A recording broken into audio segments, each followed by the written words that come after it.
Gibraltar has been pulling out all the stops to bring itself and its legislation in line with the current global demands on international finance centres for greater transparency and participation with exchange of information agreements.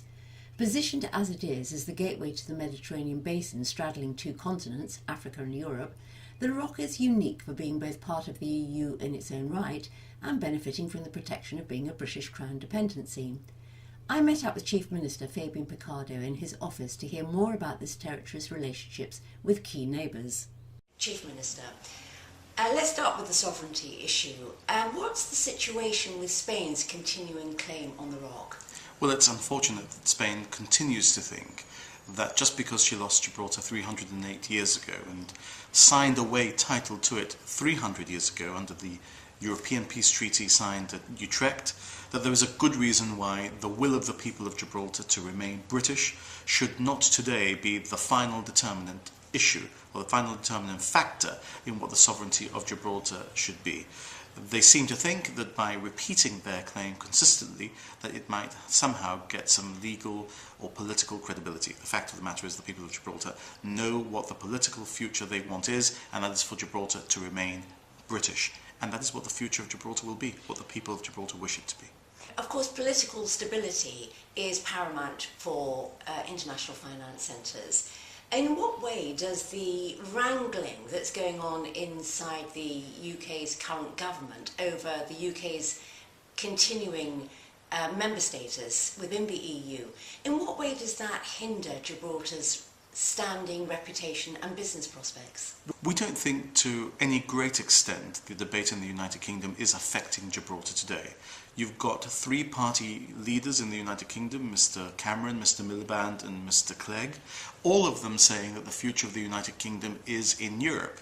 One of them is saying that there should be a referendum after renegotiated terms about whether the United Kingdom should stay in Europe, but none of them is saying that the United Kingdom should pull out. Because of the state of the parties in the UK, I think there are instances of investors who are saying we want to invest in Europe through the United Kingdom, but this creates some element of uncertainty. We are not seeing that in Gibraltar. I think we're very clear in Gibraltar that our future is in Europe and that we believe that the United Kingdom's future is in Europe and that nothing that has been said to date is going to change that. If there were not a European future for the United Kingdom and Gibraltar, does that mean that the United Kingdom would not even form part of the European Economic Area? I think that clearly they would remain part of the European Economic Area, they would have access to the single market. That's what's important to Gibraltar. We're working on all those contingencies, but we don't think we're being held back by the debate. One thing that Gibraltar is working on is the signing up to the option for a pilot scheme on automatic exchange information agreements with UK, Germany, France, Spain and Italy. We were wanting you to sort of comment on when this would start and in what ways this move towards exchange of information, where does this take Gibraltar in terms of the increased transparency versus banking privacy debate? Well, I think that the world has turned away from accepting that tax evasion and fraud are things that are acceptable in what used to be called offshore financial havens and tax havens. And that's a very good thing for a territory like Gibraltar, because since 1994 we've been at the forefront of the transposition of the international initiatives to stop money laundering, to stop tax evasion, and to stop money that is the proceeds of fraud from being channeled through a territory like Gibraltar.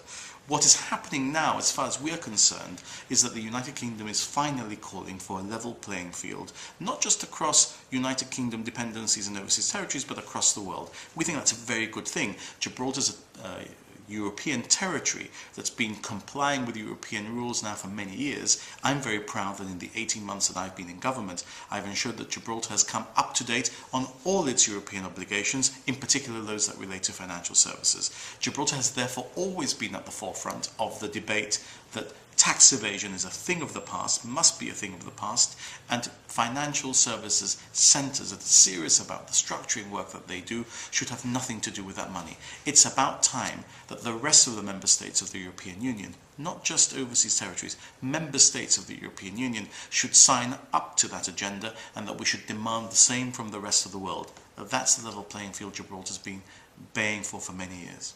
Fabian Picardo, Chief Minister of Gibraltar, thank you very much for talking with us. Thank you for your time.